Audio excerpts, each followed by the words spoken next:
Cultivons les talents de demain avec la Ligue de BKT.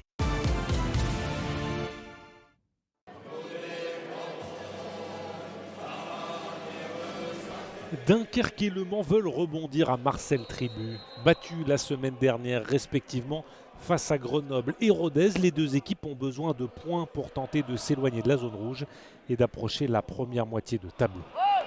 Les Dunkerquois à domicile accélèrent les premiers avec Marco Essimi côté droit. Un premier relais avec Sekongo, un second avec Bardelli qui décale Zosu à gauche. La frappe de Zosu, elle semblait manquer de puissance, mais le joueur prêté par Auxerre obtient un corner face à un Kosic peu serein là-dessus. Qui dit corner, dit pied droit d'Enzo Bardelli. Ballon superbement frappé pour la reprise pied gauche d'Anton Sekongo. Le milieu de terrain s'est intelligemment défait du marquage pour aller marquer son troisième but déjà de la saison.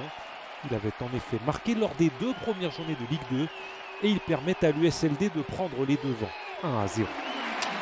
Ce n'est pas l'entame rêvée pour des Manceaux en retard aussi sur les tacles comme celui-ci de Malang Gomez.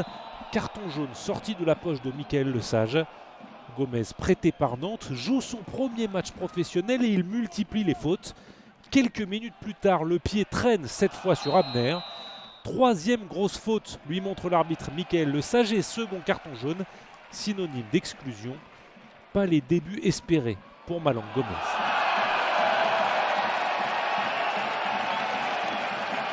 Mené au score, Le Mans se retrouve donc à 10, mais essaye quand même de revenir avec ce superbe ballon en profondeur donné par Kouarchi à Dame Gueye qui a du temps et des solutions.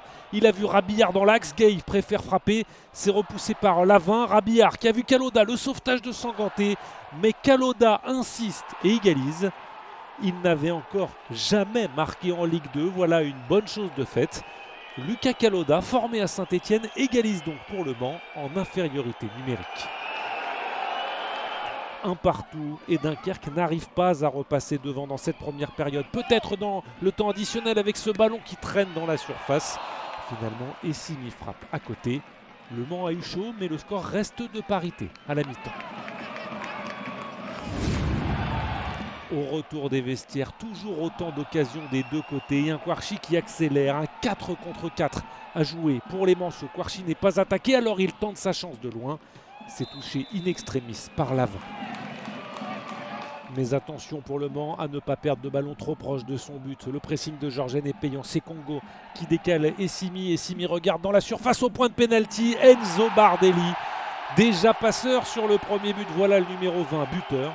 Comme face à Clermont, il y a 3 à domicile.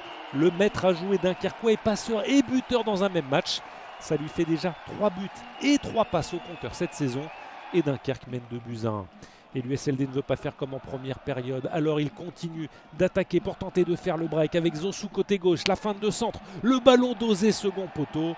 Ils se sont gênés, Essimi et Sekongo. Sekongo était sûrement mieux placé d'ailleurs pour reprendre ce ballon. Et après cette occasion, Patrick Videra fait des changements pour Le Mans avec les entrées en jeu de Milan Robin et d'Erwan Kola. Mais c'est toujours Dunkerque qui est en position haute. Sauf que sur ce coup-là, le contre est possible pour les Sartois qui jouent tous les coups à fond avec Kola qui accélère, qui entre dans la moitié de terrain adverse. La grosse faute de Sanganté. Il est très en retard, carton rouge direct. À son tour, Dunkerque se retrouve à 10. Et à 10 contre 10, Le Mans peut y croire de nouveau et presse pour récupérer des ballons. Là, côté gauche avec Erwan Kola qui accélère. Kola va rentrer sur le pied droit, il va enrouler et il va égaliser. Quelle entrée en jeu de l'attaquant Manceau. Il a fait exclure Sanganté, puis il offre le but du 2-2 à son équipe. C'est le premier but d'ailleurs de sa carrière en Ligue 2. Le Mans a de la ressource, comme à Guingamp lors de la première journée. Ils réussissent à revenir. Mais il reste 8 minutes de temps additionnel pour peut-être décider d'un vainqueur. Et Dunkerque ne veut pas se contenter du point du nul. La frappe de Essimi Yacine fuit le cadre. De partout, c'est un bon score pour le promu Manceau qui a été courageux. C'est une déception en revanche pour l'USLD.